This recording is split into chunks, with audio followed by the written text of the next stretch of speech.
हाँ अंजलि भाई, देखिए जिस तरीके से जोशी जी ने कहा, देखिए पुरानी बात कौन भूलता है।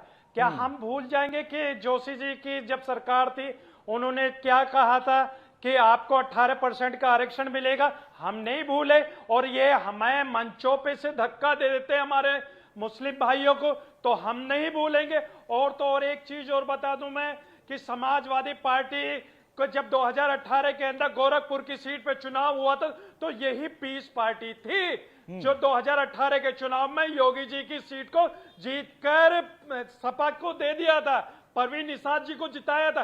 ये वही पीस पार्टी थी। हम तो नहीं भूलेंगे क्योंकि हम जानते हैं कि पीस पार्टी पूरी आवाम के हक की लड़ाई लड़ती है। और एक बात और अंजलि भाई, मैं एक बार और बता दूं, अब तो मुख्तार अंसारी जी इनको माफिया नजर नहीं आते, लेकिन इन्हीं के नेता क्या कहते थे कि हम इनको अपनी पार्टी में नहीं लेंगे, हम माफियाओं को नहीं लेंगे। लेकिन जब माफियाओं की बात आती है तो ये ऐसे माफियाओं को टिकट दे देते हैं जिनके बाद में खोजबीन होने के बाद पता चलता है कि वो तो माफिया है। लेकिन ये बात जोशी जी नहीं बताएंगे। और एक चीज और अंजलि भाई, बड़ी इंपॉर्टेंट बात है जो अभी हमारे भाजपा के प्रवक्ता ने कहा कि चंडीगढ़ में जो बैलेट पेपर के साथ जो जिस तरीके की हरकत हुई सुप्रीम कोर्ट ने अपने संज्ञान में लिया, आलोक जी ने माफी मांगी। तो मैं अंजलि भाई एक बात पूछना चाहता हूं कि ये आलोक जी की अपनी माफी थी या भाजपा की माफी थी? भाजपा की माफी थी या आलोक जी ने खुद अपने निजी तरीके से माफी मांगी है? अगर निजी तरीके से माफी मांगी है तो वो कोई माफी नहीं है, लेकिन अगर भाजपा ने माफी मांगी है तो इसमें चिंता करने का विषय है कि आज भाजपा को जो उसने कतली करी थी वो पूरे देश ने देखी। कहीं भविष्य में इस तरीके की पुनरावृत्ति ना हो तो भाजपा का रूप पूरे देश के अंदर सबको पता होना चाहिए। बताइए, तो मैं बार-बार अंजलि भाई पूर्वांचल में और यूपी में, ठीक, पूर्वांचल और यूपी में पीडीए भी बन गया। आ रहा आप ही सवाल राजू भाई, पूर्वांचल में पीडीए बनाम पीडीएम की लड़ाई चल रही है, पीडीए बनाम पीडीएम की लड़ाई। एक मिनट नाजिम भाई मेरा सवाल आप ही से है। नाजिम भाई एक और, क्योंकि आखिर में है। नाजिम भाई यूपी में पीडीए बनाम पीडीएम की लड़ाई चल रही है, ऐसे में आप किस खांचे में बैठते हैं? आप क्या अकेले सभी सीटों पर लड़ रहे हैं? चुनाव के बाद आपकी पार्टी का क्या रुख रहेगा?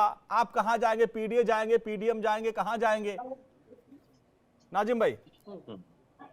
हाँ अंजलि भाई, देखिए मैं सबसे पहले पूछना चाहता हूं जोशी भाई से, पीडीए का मतलब क्या है? पीडीए का मतलब पिछड़ा दलित अगड़ा है या पिछड़ा दलित अल्पसंख्यक है? थोड़ा सा ये क्लियर करना जरूरी है। और देखिए जिस तरीके से पीडीएम जो ओवैसी साहब ने कही है पिछड़ा दलित मुस्लिम, देखिए कितनी अच्छी बात है कि मुस्लिम समाज के बारे में खुलकर ओवैसी साहब बोलते हैं, हर दलित के बारे में खुल के बोलते हैं। पीस पार्टी भी दलित समाज के बारे में खुल के बोलती है, पिछड़े के बारे में बोलती है। और देखिए मुस्लिम समाज को साथ लेकर ये देश के साथ खड़ी हुई है, क्योंकि पीस पार्टी ये जानती है कि इस देश की अर्थव्यवस्था को अगर मजबूत कर सकती है तो ये सर समाज, ये जनता जनार्दन है जो एक आप किसके साथ जाएंगे सर? आप पीडीए के साथ जाएंगे, किसके साथ जाएंगे? पीडीएम के साथ जाएंगे? देखिए अभी पीस पार्टी जो है, पीस पार्टी देश हित के साथ, देश के साथ है और जनता जनार्दन फैसला करेगी। पीस पार्टी को ज्यादा से ज्यादा सांसदों को जिताकर भारत के पार्लियामेंट में भेजेगी, तो पीस पार्टी सबसे अच्छे ठीक है। चलिए रोहित जी बोलिए, रोहित जी आइए, चूंकि आखिरी पड़ाव में हम लोग आ गए। रोहित जी बोलिए। वो कह रहे हैं कि भाई पीस पार्टी पूर्वांचल में लड़ रहे हैं सब, पश्चिम में लड़ रहे हैं, महाराष्ट्र में लड़ रहे हैं। क्या बात है, आप अगर टीवी चैनल पर रोहित भाई बोलिए तो पूरी तैयारी करके बैठा करें। मैं एग्री पूरी करता हूं, तैयारी करके मैं एग्री करता हूं। मैं तो एआईएमआईएम से भी अपील करता हूं कि जल्दी अपने कैंडिडेट उतारें, क्योंकि लोकतंत्र की एक खूबसूरती है और लोकतंत्र तभी मजबूत हो पाएगा जब ज्यादा से ज्यादा स्टेक होल्डर्स बीच में होंगे, क्योंकि अगर ज्यादा स्टेक होल्डर नहीं होंगे तो जनता के पास चॉइस कम होती है।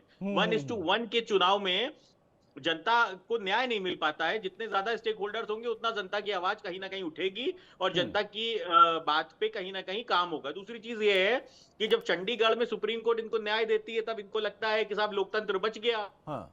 और जब वही सुप्रीम कोर्ट अरविंद केजरीवाल को जेल भेज देती है, तब इनको लगता है कि साहब लोकतंत्र खतरे में है, लोकतंत्र खत्म हो गया। तो भाई साहब ये जो ये चॉइस वाला जो आपका लोकतंत्र है, हाँ, ये कहीं नहीं जाने वाला है। लोकतंत्र यहीं पे रहेगा, लोकतंत्र इसी देश में रहेगा और ये देश लोकतंत्र से ही चलेगा। आपकी समस्या ये है कि आपने निरंतर गुंडे, बदमाशों, भ्रष्टाचारियों के साथ दिया और आज जनता ने जब आपका साथ छोड़ दिया है तो आपको चिंता हो रही है लोकतंत्र की। आपकी समस्या ये है समाजवादी पार्टी की कि वो निरंतर सिर्फ ये चाहती है कि वो किसी भी तरीके से सत्ता में आ जाए, क्योंकि उनका खजाना खाली हो गया है। उनका खजाना मतलब पार्टी का खजाना खाली हो गया है। पार्टी खजाने में अब रुपया नहीं बचा है, जो लूटा खसोटा था वो चाचा भतीजे के। अब गामा जी थोड़ा आपके पास आएंगे। गामा जी आप देखिए, एनडीए के तमाम लोग कह रहे हैं कि भाई आप लोग खूब लड़िए, हर जगह अपने उम्मीदवार खड़े करिए, पीस पार्टी भी खड़े करे।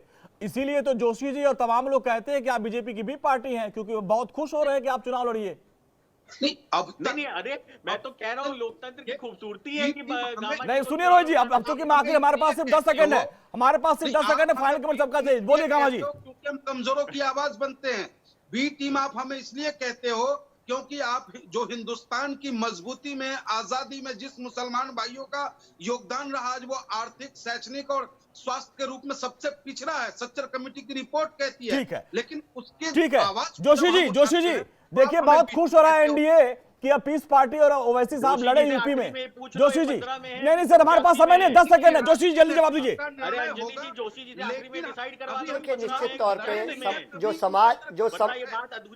समाजवादी पार्टी है, जो समाजवादी पार्टी लगातार इलेक्ट्रॉन बॉन्ड के बहाने जो देश का सबसे बड़ा भ्रष्टाचार आदरणीय मोदी जी के नेतृत्व में हुआ है, उसको लेकर जनता की अदालत के बीच में जाएंगे। और हमारी अपेक्षा भारतीय जनता पार्टी से इसलिए भी नहीं है क्योंकि यही भ्रष्टाचारी पार्टी है जिसके बंगारू लक्ष्मण राष्ट्रीय अध्यक्ष रिश्वत लेते हुए पकड़े जाते हैं।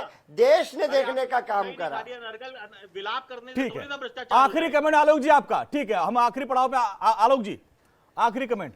देखिए अंजलि जी, जी ये इस तरीके से, जिस तरीके से ये लोग उहापोह की स्थिति में हैं और जिस तरीके से एक दूसरे के प्रति उंगली उठा रहे हैं, तो ये लोग यही करते रह जाएंगे। हम बीच में बाजी मार के 400 पार जाके सरकार बना के आगे चले जाएंगे। हाँ चलिए ठीक है, आप सभी मेहमानों का बहुत बहुत शुक्रिया। जोशी जी आपका, और गामा जी आपका, रोहित जी आपका, नाजिम भाई आपका, आलोक जी आपका बहुत बहुत शुक्रिया। देखिए यहाँ पे माफिया मुख्तार अंसारी से जो मोह है वो नजर आया, लेकिन ये तस्वीर आप देखिए, जबलपुर की तस्वीर है। प्रधानमंत्री नरेंद्र मोदी जबलपुर पहुंच चुके, तूफानी दौरा कर रहे हैं। पहले वो बिहार में थे, इसके बाद फिर वो जलपाईगुड़ी पहुंचे, अब वो जबलपुर पहुंच गए हैं और जबलपुर में उनका रोड शो है। और इस रोड शो में आप देखिए बड़ी संख्या में लोग पहुंचे हुए हैं और प्रधानमंत्री मोदी को देखने के लिए, सुनने के लिए। ये देखिए दोनों तरफ, सड़क के दोनों तरफ बड़ी संख्या में लोग, और वहां पे आप देखिए कि किस तरीके से मोहन यादव भी आपको नजर आ रहे हैं और वहां के जो उम्मीदवार है वो आपको नजर आ रहे हैं। जबलपुर की तस्वीर आप देखिए, जबलपुर में पहुंचने के बाद किस तरीके से भीड़ दोनों तरफ, सड़कों के दोनों किनारों पे आप देखिए किस तरीके से भारी संख्या में लोग हैं। हाथ हिलाकर प्रधानमंत्री मोदी का अभिवादन वो लोग कर रहे हैं और प्रधानमंत्री मोदी भी अभिवादन स्वीकार कर रहे हैं हाथ हिला के।